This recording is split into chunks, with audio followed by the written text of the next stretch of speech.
নমস্কার বন্ধুরা, আজকে আমি তোমাদের সামনে চলে এসেছি আরেকটা নতুন ব্লগ নিয়ে। আজকে আমি তোমাদের সাথে শেয়ার করব আমাদের বাড়ির লক্ষ্মী পুজোর দিনের ব্লগটা।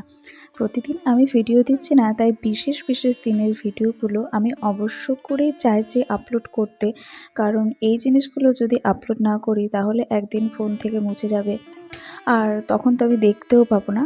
আর সেই কারণে আমি কিন্তু চাই যে জিনিসটা শেয়ার করে রাখতে ইউটিউবে, যাতে সময় পেলে যখন আমি দেখতে চাইবো আমিও দেখতে পাবো, আর তার সাথে তোমাদের সাথে শেয়ার করাটাও হয়ে যাবে যে কিভাবে আমরা আমাদের বাড়ির লক্ষ্মী পুজোটা করলাম। তো ভোরবেলা উঠে কিন্তু আমি আলপনা দিয়ে নিয়েছি। আমার লক্ষ্মী পুজোর প্রস্তুতির যে ভিডিওটা আগে তোমাদেরকে দিয়েছিলাম, তো সেই ভিডিওটা তোমরা যারা যারা দেখে থাকবে তারা জানতে পারবে যে এই যে ব্রাহ্মণ আসার কথা সেটা কিন্তু সকাল 7টার সময় ছিল।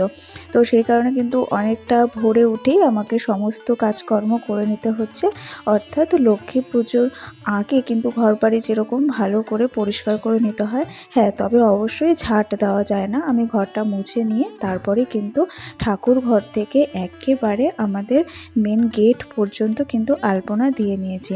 আর তারপর চলে এসেছি দেখো এই নৈবেদ্য সাজাতে। আর নৈবেদ্যটা সাজানো হয়ে গেছে তাই ওখানে রেখে দিলাম। আর হ্যাঁ, এই নৈবেদ্যর মধ্যে কিছু ফল কিন্তু পরে অ্যাড করে দিয়েছিলাম, সেটা আর তোমাদেরকে ভিডিও করে দেখানো সম্ভব হয়নি আমার। আর এখন দেখো আমি চলে এসেছি, কি বলো তো, এটা পঞ্চভোগটা সাজাতে চলে এসেছি। আর এটা দেখো ওই ঘট রাখার বেদিটা, যেটা আমার মা প্রত্যেক বছর এই মাটি দিয়ে সুন্দর করে গোল করে তৈরি করে। আর এদিকে আমি গাঁদা ফুল আর বেলপাতা দিয়ে একটা সুন্দর মালা তৈরি করে নিয়েছি মা লক্ষ্মীকে পরাবো বলে। আর এরই মধ্যেই কিন্তু আমি ড্রেসটাও চেঞ্জ করে নিয়েছি, কারণ ব্রাহ্মণ কিন্তু যখন তখন চলে আসবে, সময় হয়ে গেছে। তাই আমিও একটুই মোটামুটি রেডি হয়ে নিয়েছি। আর মালাটা ওদিকে রেডি হয়ে গেছে, আর এদিকে আমার মা আর ঠাকুমা দুজনে মিলে বসে পড়েছে লুচি বানাতে। তবে এবছর না খুব বেশি একটা আয়োজন আমরা করছি না, যেহেতু আমার মায়ের শরীর খারাপ।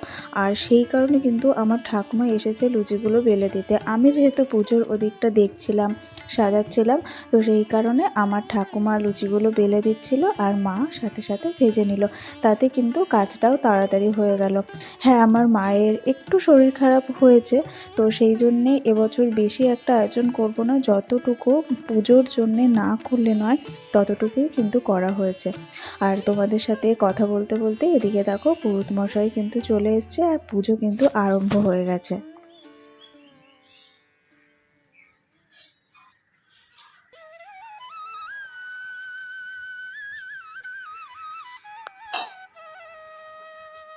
আর আমার মাও কিন্তু বেশ চটপটে।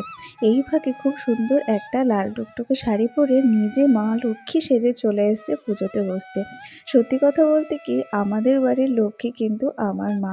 কারণ আমার মা এই সংসারটাকে তার নিজের বুদ্ধি দিয়ে, তার নিজের গুণ দিয়ে, নিজের কর্ম পরিশ্রম সমস্ত কিছু দিয়ে কিন্তু এই সংসারটাকে ধরে রেখেছে। আসলে সব পরিবারের মায়েরাই কিন্তু হয় একমাত্র লক্ষ্মী, কারণ মায়েরা যেভাবে সংসারটাকে সাজিয়ে গুছিয়ে রাখে সেটা কিন্তু শুধুমাত্র বাবারা পারে না। আর দেখবে যে বাবারা কিন্তু সবসময় ইনকাম করে নিয়ে আসে, আর সেটাকে যত্ন করে কোথায় কতটুকু খরচ হবে আবার কতটুকু সঞ্চয় করতে হবে, এই কাজটা কিন্তু একমাত্র মায়েরাই পারে হিসাব করে করতে। তাই আমাদের প্রত্যেকেরই সংসারের একমাত্র লক্ষ্মী কিন্তু আমাদের মা। আর মেয়ে মানে তো লক্ষ্মী, এটা তো আমরা সকলেই জানি।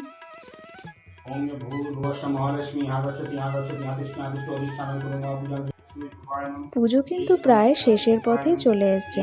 আর এখন পুরোহিত মশাই পঞ্চপ্রদীপ জ্বালিয়ে আরতি করে দেওয়ার পর আমাকে আর মাকে বলল ষাট দিয়ে নিতে, আর তার সাথে সাথে পুরো বাড়িটাতে এই পঞ্চপ্রদীপ একবার দেখিয়ে দিতে। এতে বাড়ির প্রত্যেকটা কোণায়, বাড়ির প্রত্যেকটা ঘরে ঘরে, বাড়ির সমস্ত জায়গায় মা লক্ষ্মীর আগমন ঘটে, আর ধন সম্পদে একেবারে পুরো পরিবার সমৃদ্ধ হয়ে ওঠে। আর আমার বাবাও কিন্তু প্রদীপের শাঁট নিয়ে নিল।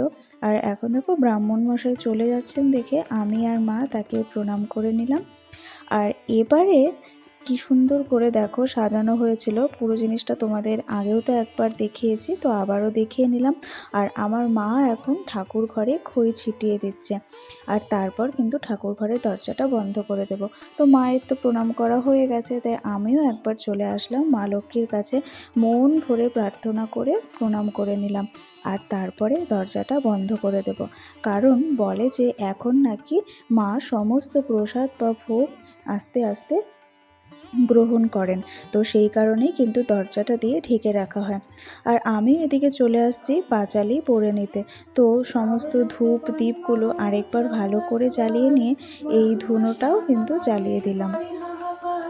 বলো মাগো কৃপা করে কি পাপের ফলে মর্তবাসী নরনারী দুঃখে সদা চলে শুনি লক্ষ্মী নারদেহে বলেন তখন ধরাবাসী দুঃখ পায় পাপের কারণ লক্ষ্মী আশা এক বণিকতা নয় দৈব চোখে এলো কথা ব্রতের সময় ব্রত দেখি বণিকে জিজ্ঞাসে নারী গণে কিবা ব্রত করো সবে মিলি বাবা গণে লক্ষ্মী ব্রত ধরা ধামে প্রচার হইল।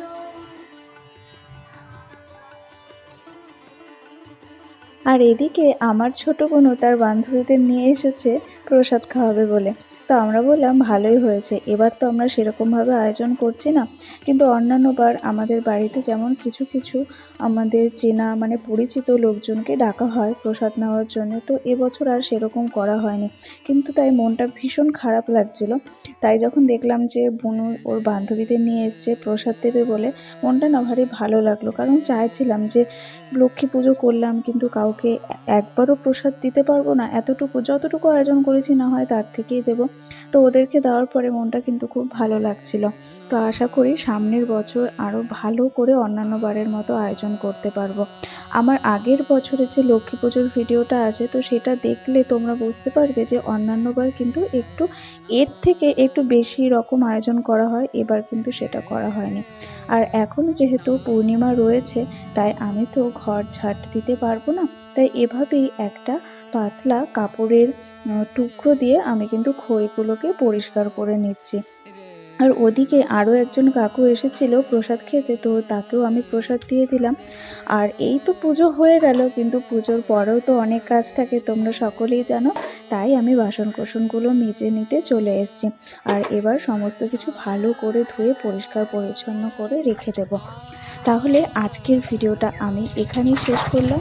এতক্ষণ অবধি তোমরা যারা যারা আমার সাথে ছিলে তাদেরকে আমার পাশে থাকার জন্য অসংখ্য ধন্যবাদ। তোমরা একটু ধৈর্য ধরে আমার পাশে থেকো, আমি তোমাদের পাশে আছি। হয়তো সকলের ভিডিওতে এখন পৌঁছাতে পারছি না, কিন্তু ঠিকই পৌঁছে যাব। তোমরা কিছু মনে করো না।